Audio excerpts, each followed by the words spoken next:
Bonjour, mon nom est Sébastien Martineau, conseiller en développement collectif à Communagir. Aujourd'hui, je vous présente un outil d'animation fort utile et pertinent pour déclencher et amorcer vos échanges lors de vos rencontres en ligne. Pourquoi c'est nécessaire parfois d'utiliser ce genre d'outil-là? Eh bien, on ne se le dira jamais assez, les êtres humains, on n'est pas des ordinateurs en réseau. On ne peut pas tout simplement, comme ça, arriver à l'heure de la réunion virtuelle et tomber directement dans le travail. Qu'est-ce qui explique ça? Bien, tout d'abord, c'est tout à fait naturel, même quand on est dans une rencontre en présentiel, de vivre certaines émotions reliées au fait de devoir collaborer avec d'autres êtres humains. Ces émotions-là vont être parfois très intenses chez certaines personnes, puis d'autres fois beaucoup moins pour d'autres. Mais on ressent tout le temps un petit niveau de tension, qu'il soit conscient ou pas. Et ce niveau-là s'explique parce qu'on se demande comment va se passer la réunion. Est-ce que ça va être intéressant? Avec qui je vais travailler? En quoi c'est lié à mon propre travail? Toutes ces questions-là nous habitent un tant soit peu. Aussi, quand on est en ligne, eh bien, on vit encore d'autres genres de sentiments ou d'émotions. D'une part, on le sait, on n'est pas relié physiquement aux autres. Donc, ça crée une distance et ça nous empêche de nous relier, notamment autour d'un café ou d'une petite discussion informelle où on va parler de notre vie privée, où on va parler du travail qu'on s'en vient faire et qui, tranquillement, va nous y amener. Aussi, lorsqu'on est en ligne, on a la possibilité de couper notre micro ou encore couper notre caméra ou, à l'inverse, être en train de travailler sur un autre document ou d'être en train d'explorer un site Internet, alors que physiquement, on a de l'air présent dans la réunion, mais qu'on ne l'est pas mentalement. Toutes ces raisons-là militent pour avoir une activité qui va nous aider, d'une part, à nous relier les uns aux autres et d'autre part, à vraiment se connecter sur le travail qu'on vient faire. Et c'est pour ça que je vous présente le réseautage mobilisant. Puisqu'il n'y a rien de mieux qu'un bon exemple pour comprendre, je vous présente ici mon collègue François Gaudreault, conseiller en développement collectif à Communagir également, qui a utilisé le réseautage mobilisant, et ça dans le cadre d'une formation en ligne qu'il a donnée tout récemment. Donc, ce qu'on va vous demander, on va faire une activité qui s'appelle le réseautage mobilisant. D'habitude, on fait ça en présence, mais là, aujourd'hui, c'est en ligne. Quelles sont, selon vous, les conditions de réussite à une mobilisation efficace? Efficace, c'est important, et porteuse de changement. Donc, vous voyez, on a des thèmes ici qui sont un peu différents. Donc, les conditions de réussite à une mobilisation efficace et porteuse de changement. Je vous explique comment ça va fonctionner. Vous allez avoir 2 minutes individuellement pour y penser. Donc là, concentrez-vous sur ma voix. Écrivez pas tout de suite. Donc, 2 minutes, vous allez avoir 2 minutes pour le faire. Ensuite, vous allez avoir 3 rondes pour aussi vous réseauter avec les autres participants, mais ça va aller vite. 2 rondes de 2 minutes, 3 rondes de 2 minutes. Donc, vous allez être automatiquement dirigé dans une salle. Vous n'avez rien besoin de faire.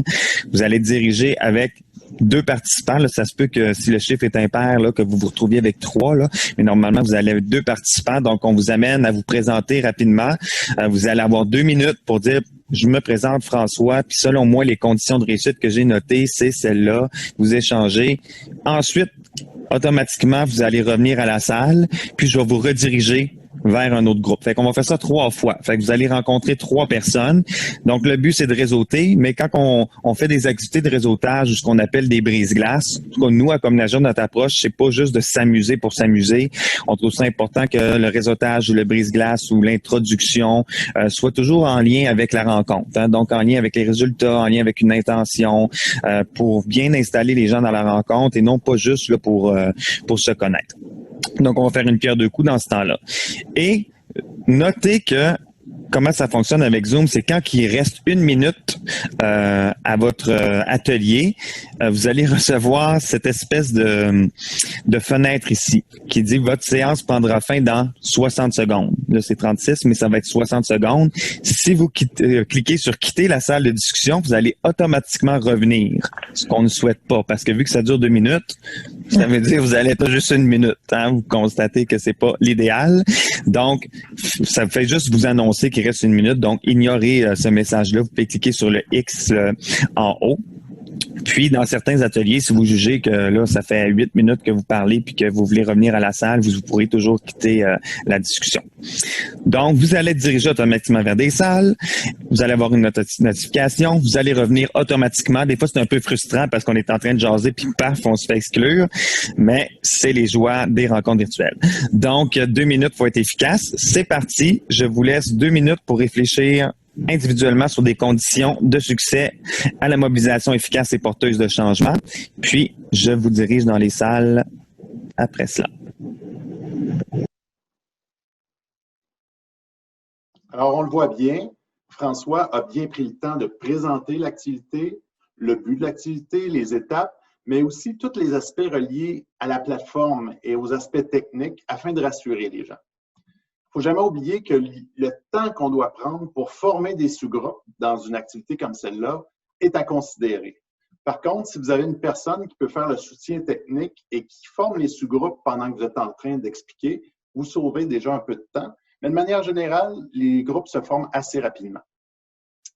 Maintenant, une fois que la question est lancée, il y a un temps de réflexion individuelle. Et ça peut paraître étrange qu'en ligne, on prenne 1 minute de silence, chacun de son côté, lorsqu'on est 20, 30, 40, 50 personnes en ligne.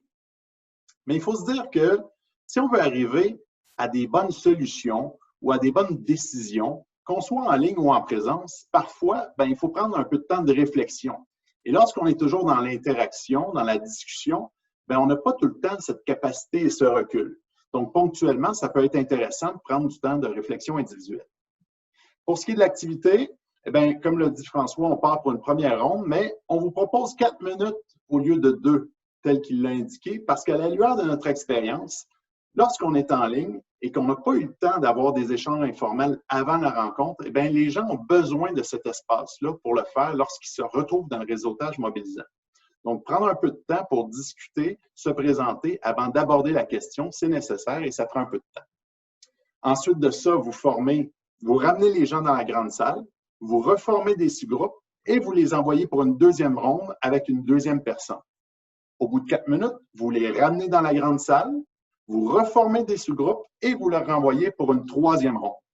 Le fait de faire 3 rondes va amener la personne à clarifier sa réponse à la question de départ et même peut-être à la bonifier parce qu'elle va avoir à la dire 3 fois à 3 personnes différentes.